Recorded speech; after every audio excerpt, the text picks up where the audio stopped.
The panelists for this session will be Honorable Lieutenant General Vinod Khandare, Rear Admiral KJ Kumar, and Commodore Srikant Kesnur. The moderator for the session will be Dr. Nanda Kishor. Just to give a little brief about our panelists, our first panelist for the day for this event is Honorable Lieutenant General Vinod Khandare. He is the Principal Advisor for the Ministry of Defense. He is a recipient of Sena Medal. He is a recipient of Ati Vishisht Seva Medal. He is also the recipient of Param Vishisht Seva Medal. The next panelist on the dais is Rear Admiral KJ Kumar, who is a former Assistant Chief of Integrated Defense Staff. And the last panelist for this session is Commodore Dr. Srikant Kesnur, who is also an historian and author. For this session, the moderator is Dr. Nanda Kishor, who is an Associate Professor in the Department of Politics and International Studies, Pondicherry University. I would repeat the session title, Indo-Pacific Challenges and Opportunities. I once again welcome all the panelists and the moderator for this session. Please give them a big round of applause. Thank you. Over to Dr. Nanda Kishor. We are already late by 5 minutes, so I don't want to take much of your time. Some of you have met them in the morning. I have two other people who are not there in the morning. We have Rear Admiral Kumar, and then we have Commodore Kesnur here. Lieutenant General, you have met him in the morning. We had a wonderful session to start off in the morning itself. In this session, we not only do Indo-Pacific, because before Indo-Pacific, we also need to do something on maritime security. We are fortunate to have a maritime historian who also covers the civilizational aspects to where we had a break in the strategic culture, how are we building it to that one, and where are we heading to. We will cover these aspects apart from the type of things that are there in the Indo-Pacific, the type of challenges that we face to each of that.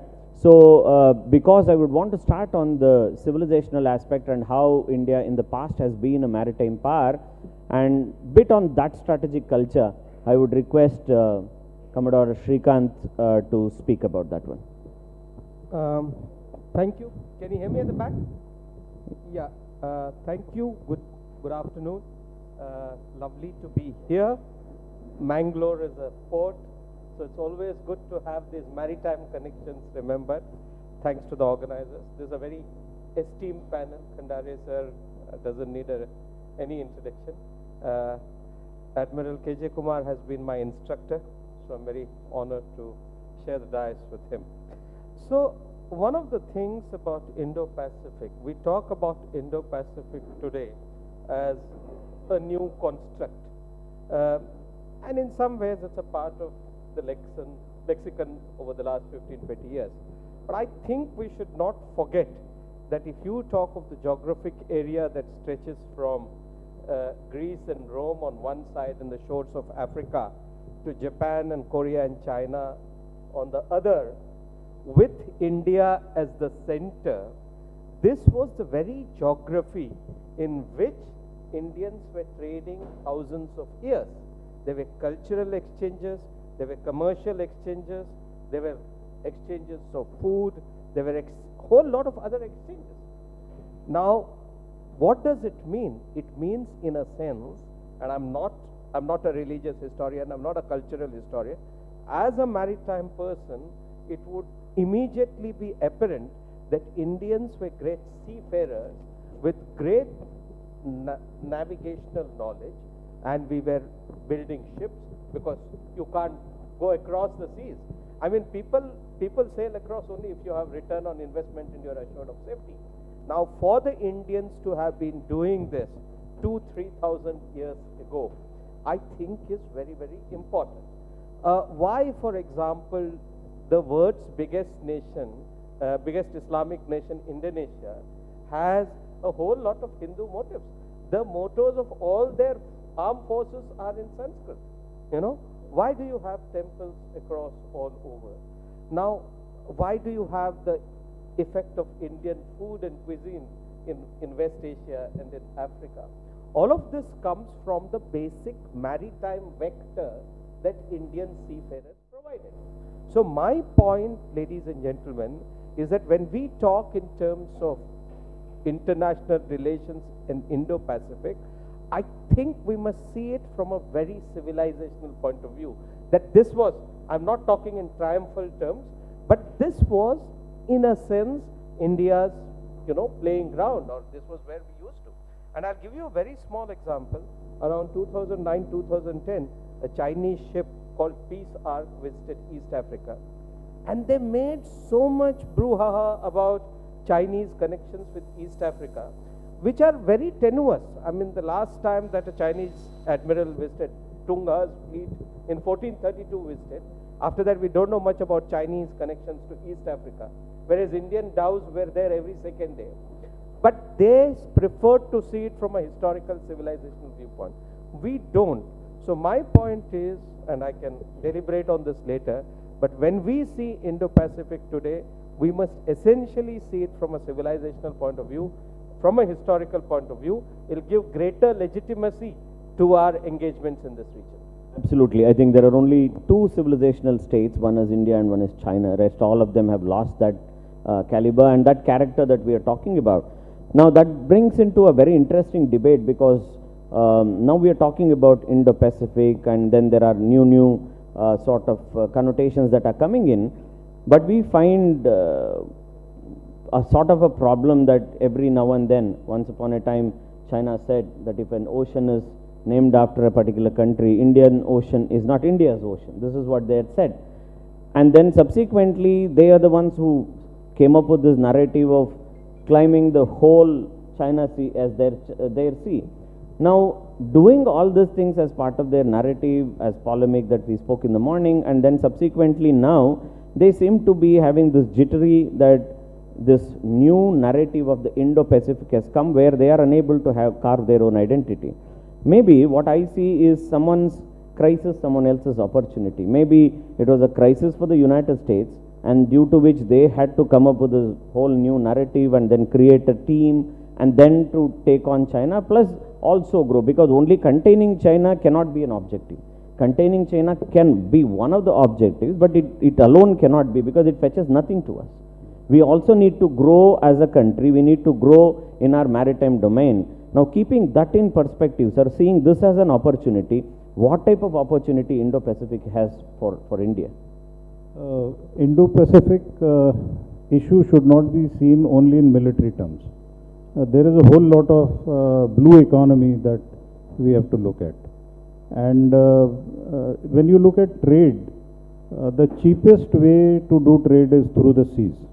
It is cheapest, and you look at what we call as the Malacca dilemma for China, that they have to cross these 4 choke points if they have to take the oil to China, mainland China. 80% of the oil requirement of China is imported. So if that is what China wants to do, that it has to use seas, so that gives us a very good leverage because of our geostrategic location of peninsular India, and are being able to dominate that part. Simultaneously, we also have to become much better in civil shipping. We are very poor in the kind of big ships or tankers that we have with Indian ships. A small nation as Greece is the topmost civil shipping nation. We are not, and there is no reason for us not to be so good. The shipping tycoons in the world are basically the Greek people. You look at what China does. You know, China has a major problem in its food security. Whether it is food grain or whether it is food from the seas. So it has created its own methodology of going to international waters and doing a lot of shipping which is not regulated, not reported, it is illegal, and by doing that it harms the economy of other nations. So like even around India in the international waters, you will have massive arrangements done by the Chinese to take away the flora and fauna from here. So is it good enough for us to be satisfied with territorial waters? No, definitely not. Any country which wants to expand its economy will be increasing its exclusive economic zone. And China created those artificial islands only to do that, as also to take security from the second island chain kind of a thing. But any nation which wants to make a mark in the world to be a strong economic power will have to have a strong maritime interest. It will have to have a strong maritime capability. So a nation has to grow strong economically and security wise. So you need a stronger navy. So you have to balance between what are your economic ambitions through the seas and what is it that you will use to protect your interests by having a strong navy. That's a very pragmatic answer, sir, to differentiate between a sea power and a maritime power. And you also said that what stops us? In fact, if Greece is able to do, India is not able to do, that I see as a problem, that perhaps there is some sort of an issue of awareness, because there must have been a break in the strategic culture with regard to the maritime component, and then subsequently we see directly Panikkar writing about it. Till then it's all lull. Again we see a break in the culture because of not giving so much of importance.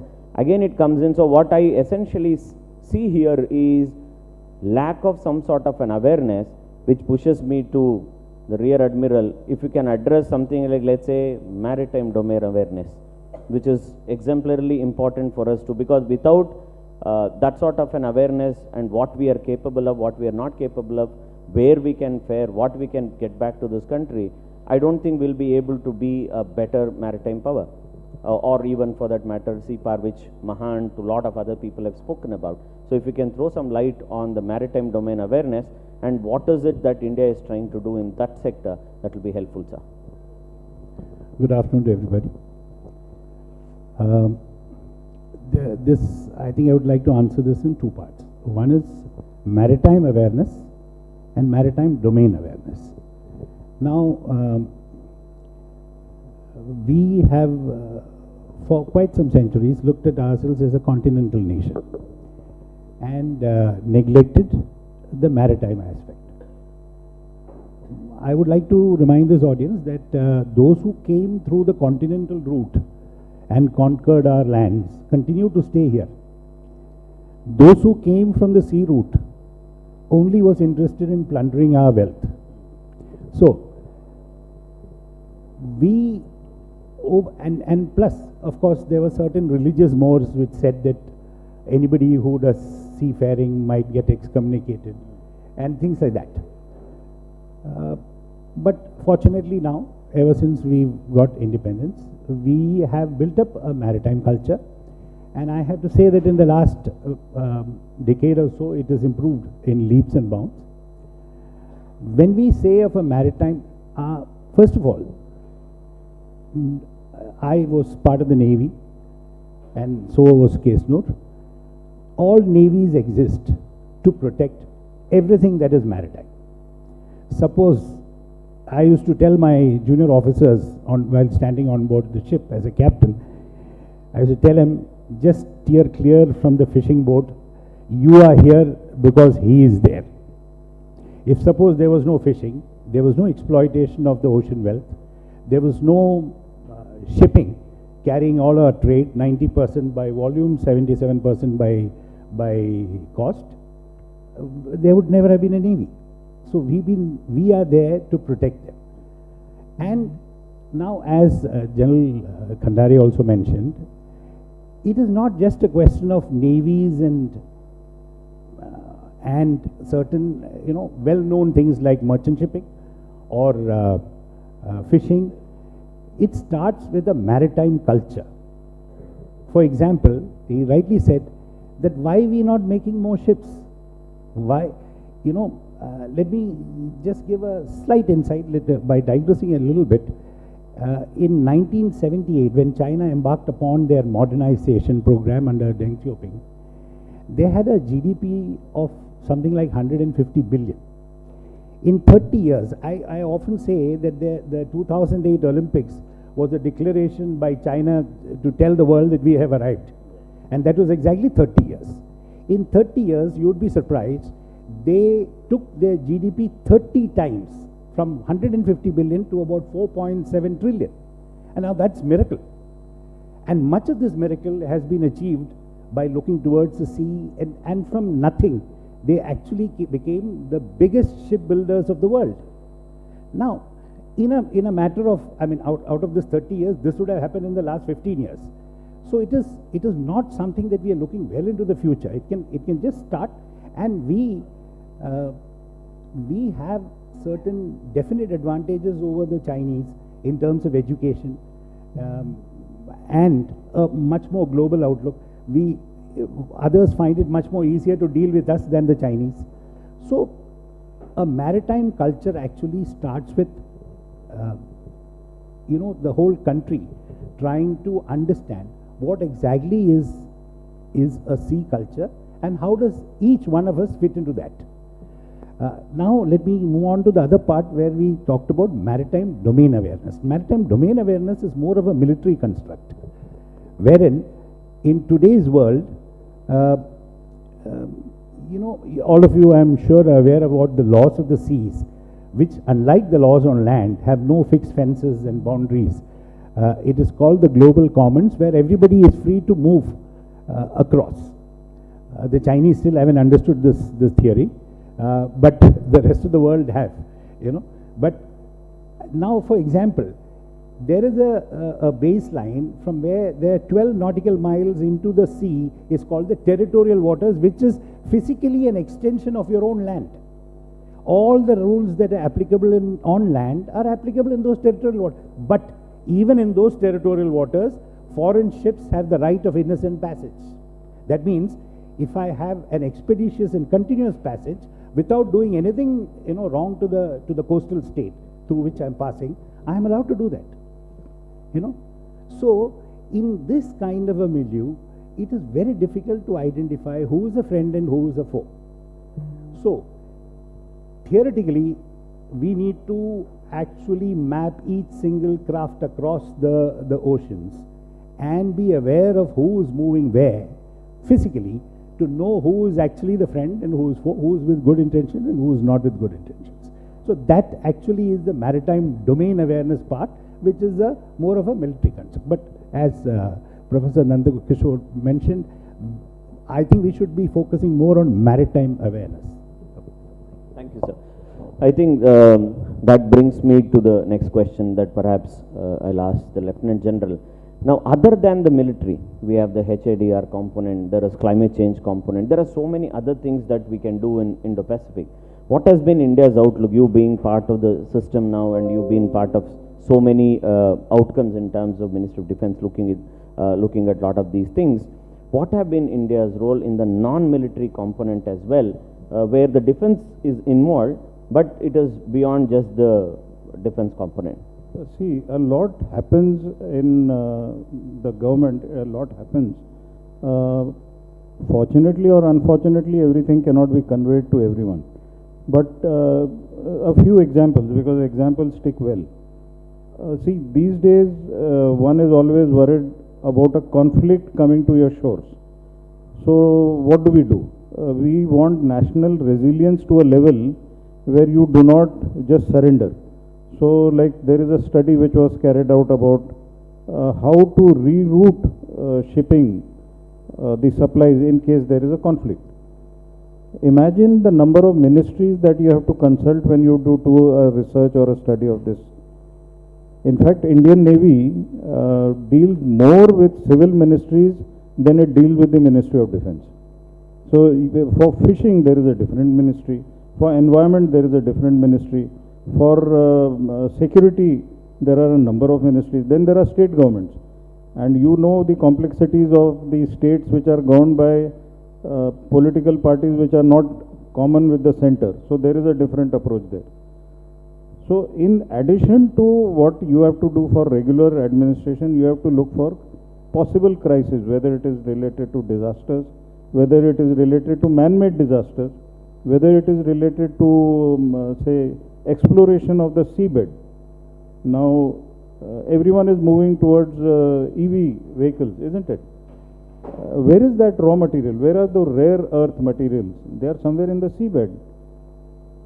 How do we do that exploration? So there is a lot of work which has to be done there also. There is a portion in the southern Indian Ocean seabed which has been allocated to us. Now how do you do? Do you just dive and take it out? It's not so simple. You need to develop your technological solutions for that, to have unmanned underwater vessels with robotics, so that they can go deep below and take out whatever we have to take out. Now imagine there are two such seabed blocks which have been allocated, one to China and one to India.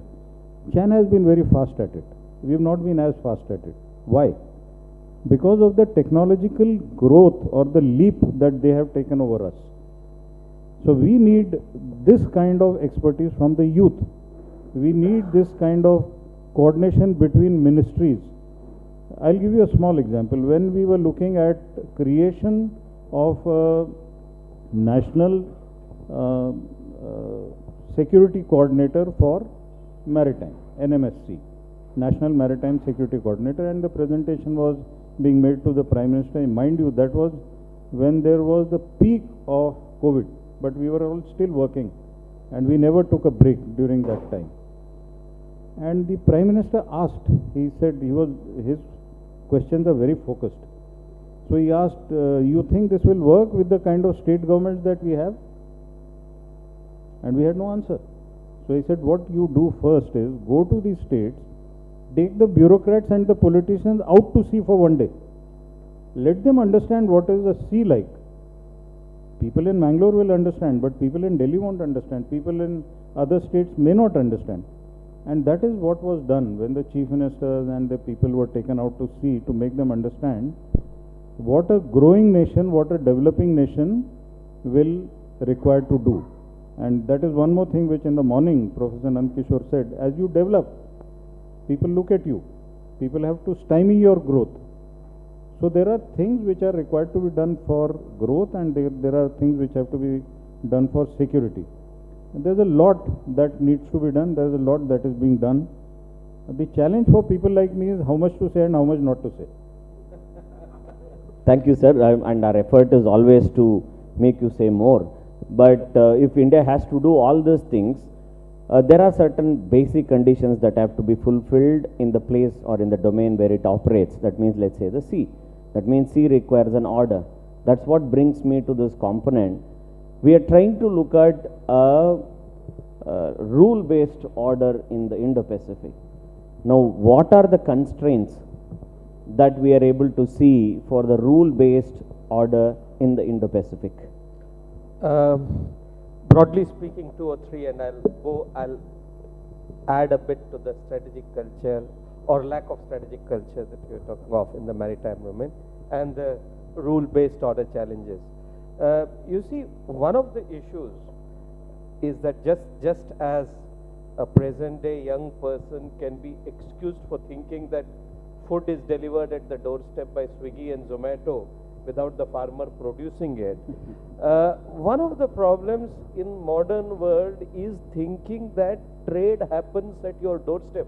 There is doorstep delivery of the cargo without the merchant fleet. Now, please realize that the seas have been free for trade only over the last 75-80 years since the end of World War II. Before that, cargo seas were subject to predation, by molestation, by capture, by anyone from non-state actors to big powers. The seas were not as safe for trade. However, the problem is that most of your policy makers, your rulers, your thinkers, your strategic experts are all products of a post-World War II generation. So they are not aware, or they have not realized this part.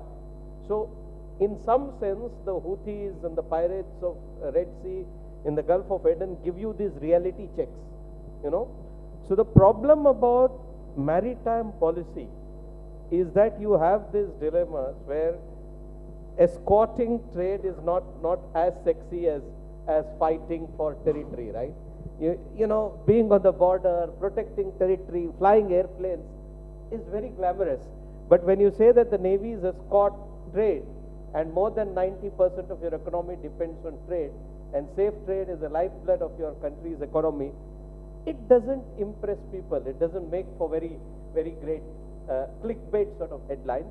But that's the fundamental problem that we have, that we must realize these are some of the strategic dilemmas at the policy level. Now, what are the challenges? Two or three. I know Khandare sir is itchy, but just two or three. One is you have countries, both non-state actors and big state actors, who are not willing to follow the norms of the sea for various reasons. On one hand, you got the Houthis, you got the pirates, you got a whole lot of non-state actors. General Khandare talked of countries that deal in illegal fishing, unregulated fishing, building of artificial islands. But very quickly, over 1 minute, let me go back to history again, because history gives you enough lessons for this sort of behavior. In 1409, China invades Sri Lanka. They take away the king and queen and kidnap them for 5 years, simply because of their refusal to give the tooth of Buddha which is there in Kandy. The king and queen of Kandy are kidnapped for 5 years, even as China puts a tablet there in Chinese, Persian and Arabic, Chinese, Arabic and Tamil, praising Hinduism, Islam and, So on one hand, they are trying to be nice. On the other hand, if you don't agree to what they say, they're kidnapped for 5 years. 100 years later, the Portuguese say this concept of open seas is only there in Europe, not there in India, where we are the masters. What I'm trying to tell you is, history gives enough examples of the dadagiri that countries do. So what you see today, this entire South China Sea is my sea, is an example of that kind of dadagiri. So if we had been a little bit aware of what history taught us, you're talking of Panikkar, but we need a lot more Panikkars to hoist these lessons. Thank you. I think that's a interesting answer as well, because our friendly nation believes in rule-based world order, but only difference is they will say at the end with Chinese characteristics. We believe in a world order. So I've shown you some examples of Chinese characteristics. So anything you talk about, they will say at the end you have to add a word called Chinese characteristics. If that is done, they are okay with that one. Sir, that brings me to this question. Our Prime Minister seems to be saying free and open Indo-Pacific. Now, the type of vision that he brings in, are we in commensurate with the vision of the Prime Minister, and are we doing enough to take ourselves into the Indo-Pacific? Are we, have we arrived at embracing that component and taking it forward to his vision? I'm not just asking about the Navy, I'm just not asking about any one wing or anything of that sort. Are we doing enough? Because this is some sort of a reality check. I don't want to get into that place that we are doing phenomenally well. I want it to be a reality check. Are we doing enough with regard to this?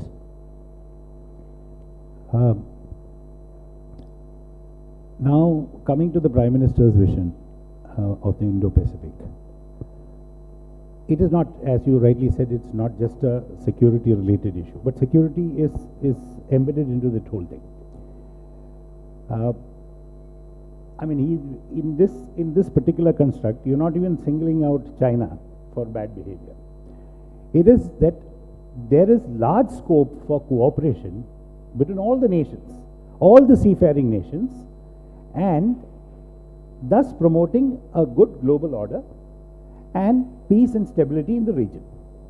Well, this is probably easier said than done. There are countries with their own aspirations, which probably felt that they didn't have their rightful dues at some stage, and now they aspire to be more powerful than what they were, and that's where the conflict starts. Now, in this region, let me not beat about the bush. Ever since China became a maritime power, I mean, that's somewhere around, say, from 2012 onwards, that they really, actually, giving a little background, China has been a very mysterious country. I mean, and it remains so. You're not too sure how they would react in a particular situation. They might just drop it and withdraw, or they might just go on to make the situation more worse. Because they do not behave in a manner that is rule-based in our context. So, to actually keep them at bay, and not, for example, I mean, we are not supposing that China is a hostile nation. They are hostile in their own attitude, because you know, the People's Liberation Army, or the, you know, which waged a people's war of Mao Zedong's people's war, were in a particular mold, and they thought that their navy and their air force, which are sort of you know, subsidiary forces, will also fight some kind of people's war. So they actually had you know, a point-to-point navy. That means there is a problem there, two ships will go sort that out and come back. I mean, in our context, we call that a coast guard. You know, so suddenly they realized that no, this is not what navies are meant to do. The navies are meant to actually sort of show their power, which we call as power projection, flag showing missions all around, and thus make sure that you maintain the freedom to use those seas in a manner that you like, as he rightly said, which also includes dadagiri. And the first thing that they did was, they had these you know, persecution syndrome, wherein they looked out into the sea and they saw that there is this one island chain and there's a second island chain. This is like a fortress which sort of, you know, keeps us bound. So why not just take over this and draw one fine morning, draw some 9 lines and say that anything inside this is mine. Now you take this template and apply it elsewhere. What is stopping China from doing such things elsewhere across the world? I mean, you can, in your effort to become a superpower, military superpower too, you could end up doing things like this. So there has to be counter forces which watch these actions and, you know, call them out at the correct time, to make sure that we continue in a good world order, and an order where the same rules apply for you and me. And it's not that you, and if you see that, yes, there were yesterday's superpowers, still so, like the US and all, which are more law abiding when it comes to areas which are not very closer to their home. You know, they also have certain idiosyncrasies, but for example, they still haven't signed the UNCLOS, you know, because they still have a problem on the territorial waters extent, you know, which they feel should be about 3 nautical miles and nothing more than that, so that they're literally sitting in everybody's coast. So let's not single out China alone. So China probably has taken a leaf out of United States, and before that UK and Japan and all, which were sea powers, you know, and they're trying.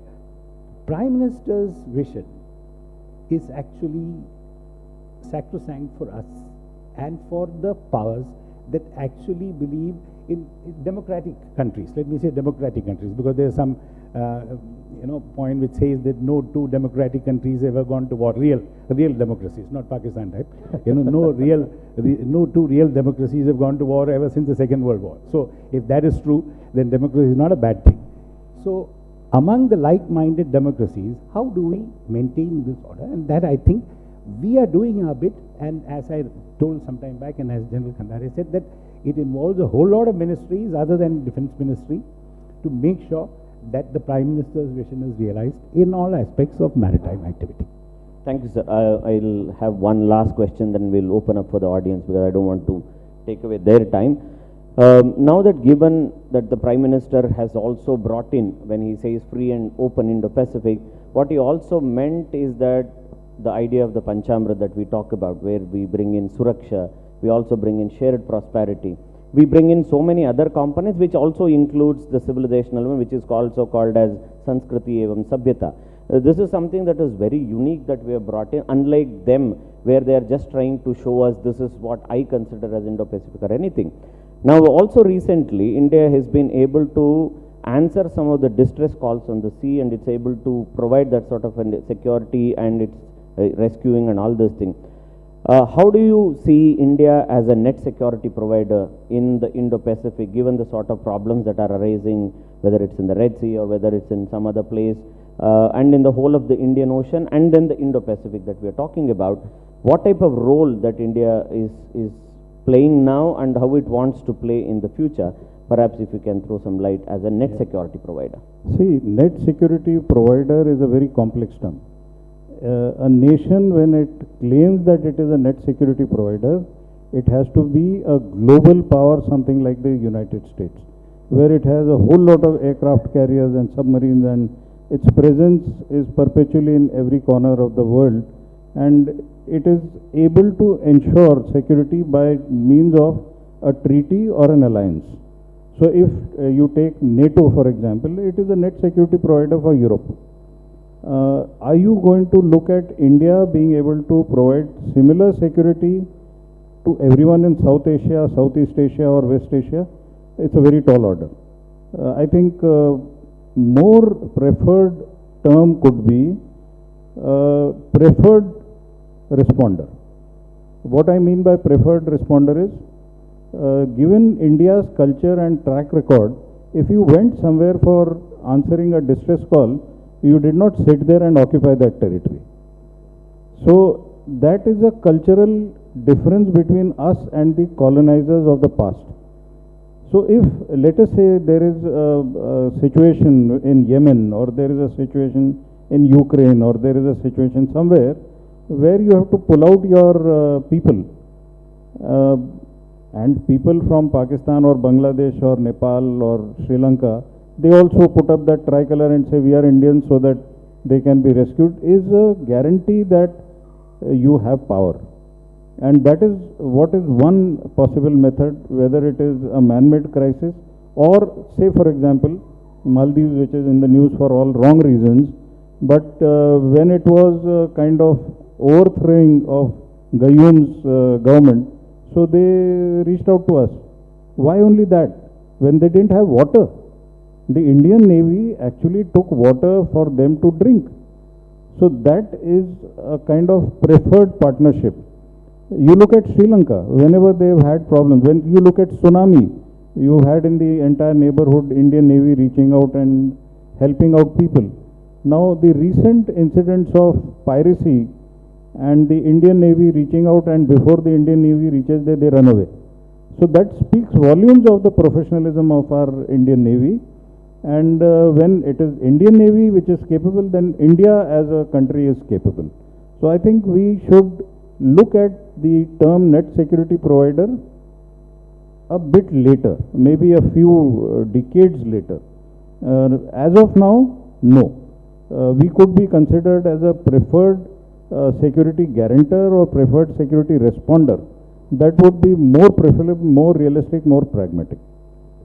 I just completely go wrong. In fact, the Indian Navy itself has recalibrated to say preferred security partner and first responder to HADR issues, not other crises.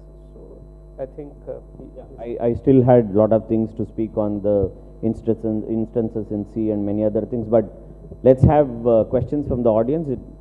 Please refer to whom it is and let it be pointed. Can someone give mic to Prakash Belwadi, sir?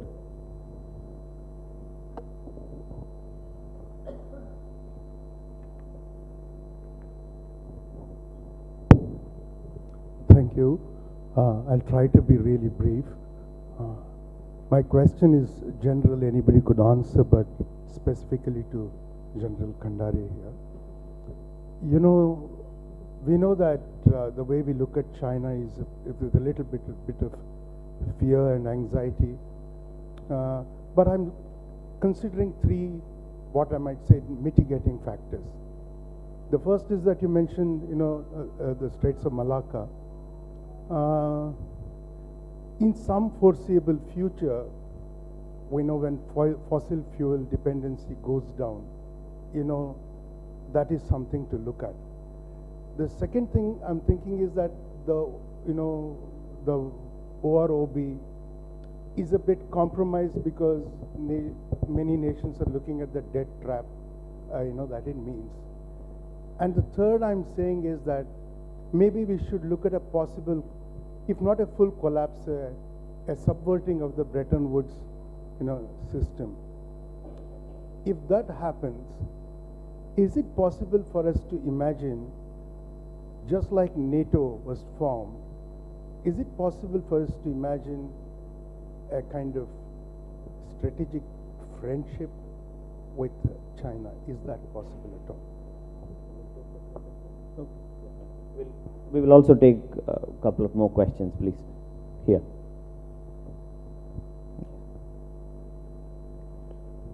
There are two questions here, then we'll come here. Check. Jai Hind, everyone. My question is towards the whole panel. I'm Emmanuel, a student from the Department of Geopolitics and International Relations. So my question is that how and can India's HADR operations in the Indo-Pacific region shape its diplomatic relations with countries in the region, particularly in contrast and counter to China's economic investments in the region?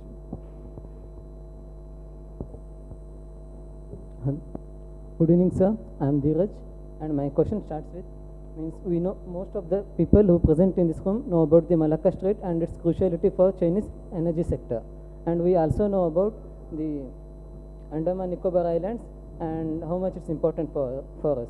Means in the era our navy is transforming into a blue water navy, but in 2020 we saw the Doklam and Galwan clashes, but there's some unauthorized claim in social media that China did Doklam and Galwan just to shift our focus from Indo-Pacific or Indian Ocean region to the Ladakh or different region. So your opinion on this? Last question here, and then we'll come back for the round 2 if we have time. My question is to the two great naval officers about the naval history of India, or maritime history of India. You know that the story of the Ayodhya princess marrying the Korean king and going there and all thousands of years back on the one hand, and at the same time we had the overseas empires of the Cholas in Cambodia, Vietnam, and all these Southeast Asian countries on the one hand. And on the other hand, you also might have read that when Swami Vivekananda wanted to go to West to attend the the Chicago World Conference of the Religions, he had a doubt that if I go out of India through the sea, I will lose my religion or caste, whatever it is. So that concept also came up in India. On the one hand, we had overseas empires and the princess from Ayodhya going to Korea, and on the other hand, this story of this development of Indians should not cross the ocean. Once they cross the ocean, they lose their religion and culture. How did these two contradictory things come up? Thank you. Okay. As regards the strategic friendship or partnership with China is concerned, anything and everything is possible. It's a question of how many imponderables do we look at today. If you look at the Russia-China friendship, you look at the blocks, one which is West led by USA and one by say Russia-China partnership. It is for the future to decide if China stops looking at India as a rival or as a thorn in the flesh, and it wants India to partner with itself, then the possibilities are endless. But if they are going to look at us always as a rival and always as somebody to be trampled upon, then the Indian pride is such that we will not even be ready to lose 1 inch or even 1 liter of water. So it's a question of mutual understanding and perception. Immediately, as of now, it doesn't seem to be happening. And when I spoke of Malacca dilemma, China is already working towards an alternative by opening up the Arctic route. So whether that will really be a Malacca dilemma for them or not is another question that we have to keep it open. It is too futuristic at this moment to be looking towards a strategic friendship, partnership, or a relationship with China. But again, like we have our 25 years vision, they also have a vision where by 2049 what they want to achieve. And if they realize that there are too many problems and the future generations can solve it, but as of now there cannot be any clear-cut answer on this part. Briefly, just to add to Prakash sir's this thing, sir, perhaps what we have is a problem with Xi Jinping. Maybe we may need a Deng Xiaoping there who says black cat or white cat as long as it catches mice. So such pragmatism comes in, then there is a possibility of friendship before you leave, perhaps. Yes, sir. I'll take this one about Galwan and Doklam and distraction. You know, the only point here is you look at the military structure of China, they have different commands. What was done opposite the land borders was done by their Western Theatre Command. That's a separate architecture altogether. Now, whether Xi Jinping made them initiate, that kind of a knowledge we don't have, that kind of information we do not have. There will be a lot of presuppositions by a lot of people.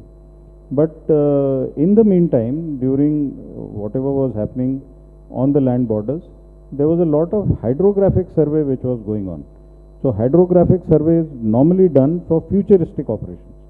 So if there is a lot of hydrography which is being done with the knowledge of Sri Lankan government or Myanmar government for that matter, it is to map out the Bay of Bengal or portions of Indian Ocean to see. It is not an innocent mapping. It is for futuristic employment of their submarine force. So we have to be very clear in our mind. If they have those ships which are meant to come and map satellite or space events, then obviously that is also happening to the south of peninsular India to make out as to how the satellites can be delivering intelligence to them. In addition to that, in our neighborhood, when they collaborate with countries like Sri Lanka or Maldives, our alertness has to be, what is the kind of engagement? If Maldives government gives them orders to construct 7 airstrips, remember every airstrip comes up with a radar. What kind of a radar is there? So we have to be alert that is that to pick up a missile launch from India? Most of the missile launches would happen from peninsular India. So we have to be alert towards that. The adversary will always do to put you in trouble, it will keep doing. Our strategic community, our defense forces are always alert to find out as to what is happening. So what you hear in the media is possibly 10% of what is actually happening. The rest is always taken care by the strategic community. Look, I think I'll first address the one on HADR. I think if I have understood your question rightly, that how do we fare in HADR when compared to the Chinese and all. Okay, I'd like to tell you that Indian Navy in its deployment pattern has changed over the years, and right now there are about 4 to 5 odd ships at any time, 24/7, closer to the choke points in the Indian Ocean, and these are ready for a wide range of activities starting from HADR, because they carry certain items with them, because you don't know when calamity hits any place. And so within 24 hours to 48 hours, can our ship reach there and start giving them, so that's why we are truly the first responders in this region. And I don't think the Chinese have a philosophy of that as yet, but they do.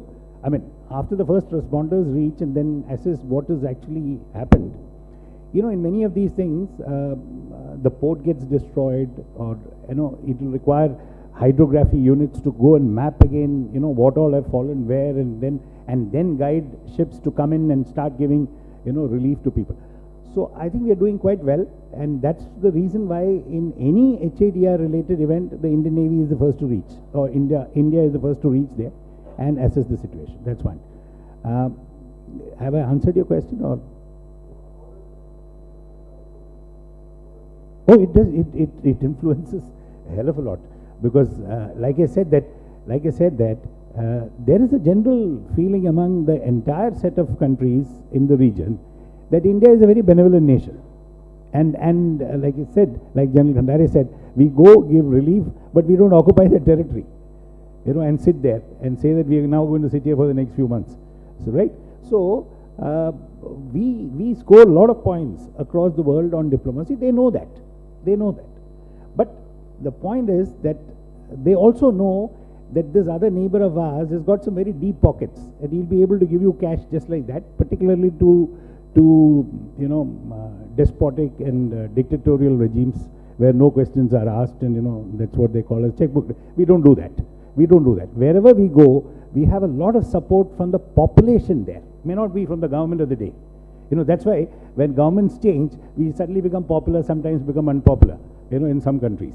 as you can see. But because the people do have good feelings and good attitude towards Indians. Okay, so that is not the same with the Chinese, by the way. Okay, and I think there was a question on the islands. You know, at the time of our independence in 1947 and 2 years later, the Chinese got independent, they tried to make some noise telling that some of these islands in the Andaman Nicobar chain actually belongs to them, particularly some of those Chinese sounding ones, right? Yeah, like Tilangchang or some, you know, things like that. But I think, you know, we were rather powerful at that stage to put those doubts down, and the whole lot of thing came to us.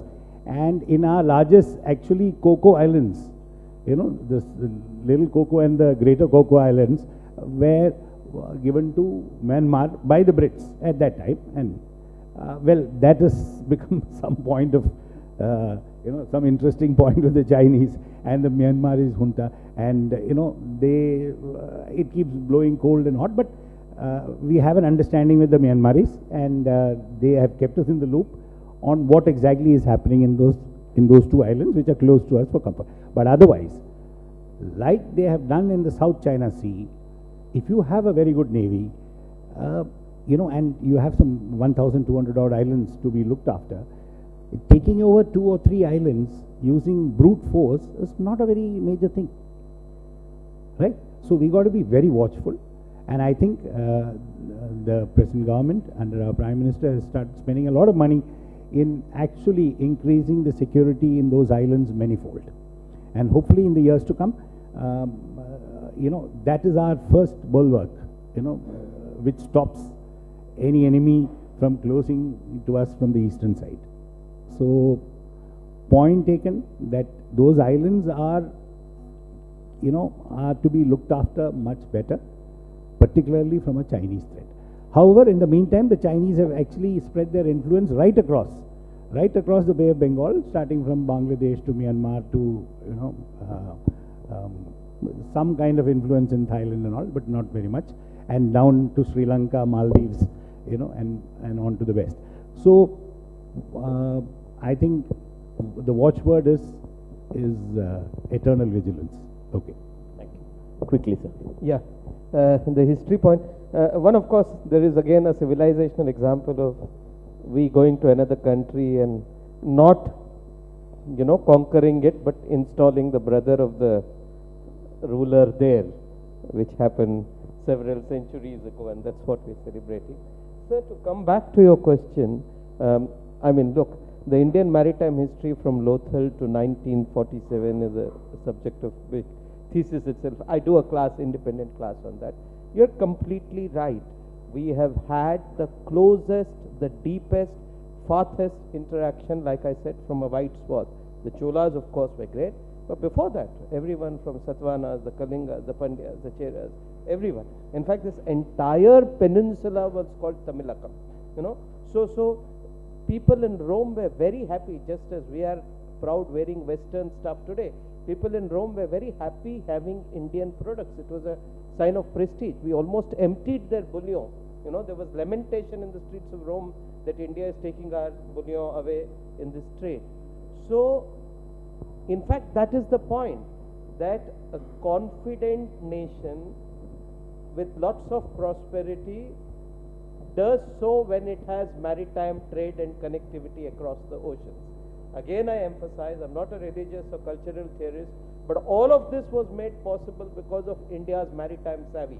So if you have the Ramayana connection between Thailand, Ayutthaya and Ayodhya, you know, if you have the fact that Ramayana is known in different versions across several countries in Southeast Asia, for that matter in Mongolia too, if Ganesha is worshipped in Japan and Korea, I would argue that it is the maritime vector that provided culture and commerce and civilization and missionaries and mavericks and everyone else to go.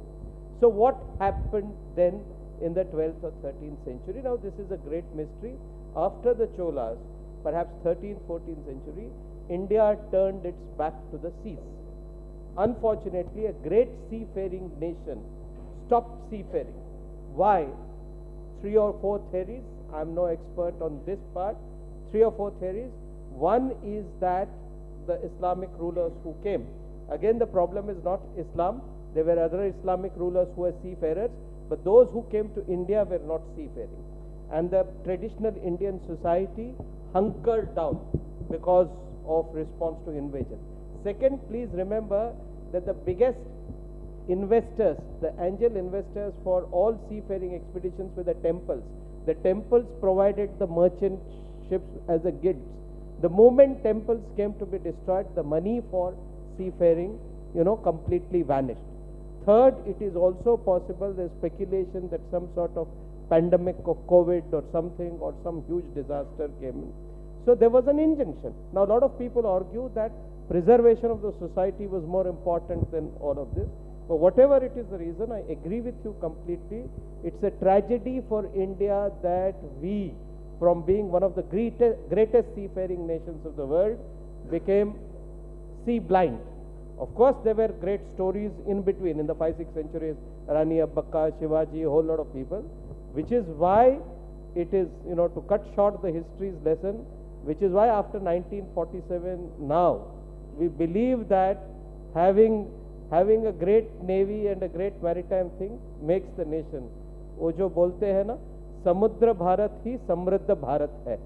So that is my answer to this. Thank you, sir. I think that's a wonderful answer. I think Navy has taken those steps to come out of the blindness.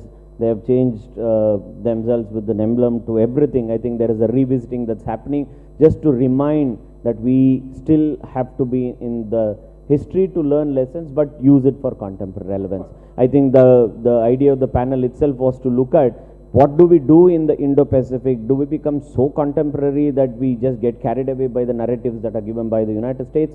Or do we still keep ourselves rooted in the civilizational idea and then take ourselves there? Was the thought behind this one.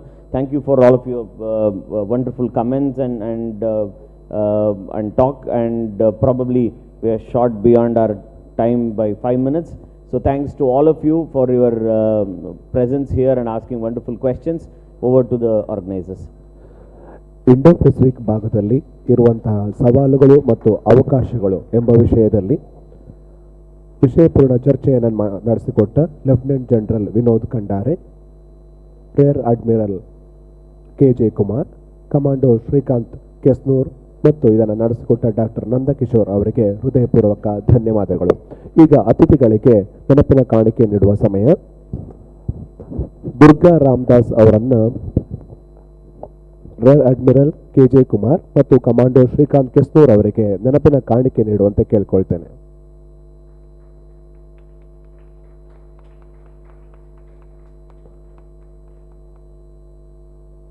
ಧನ್ಯವಾದಗಳು sir.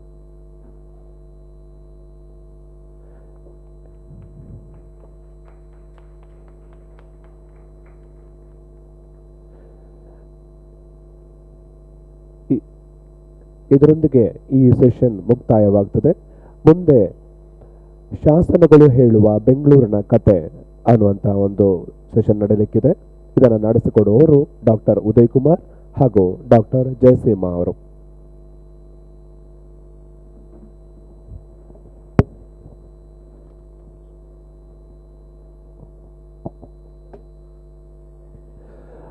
ಒಂದು ಪ್ರಶ್ನೆ ಇದೆ, ವಿಶೇಷವಾಗಿ ವಿದ್ಯಾರ್ಥಿಗಳಿಗಾಗಿ ಇದು.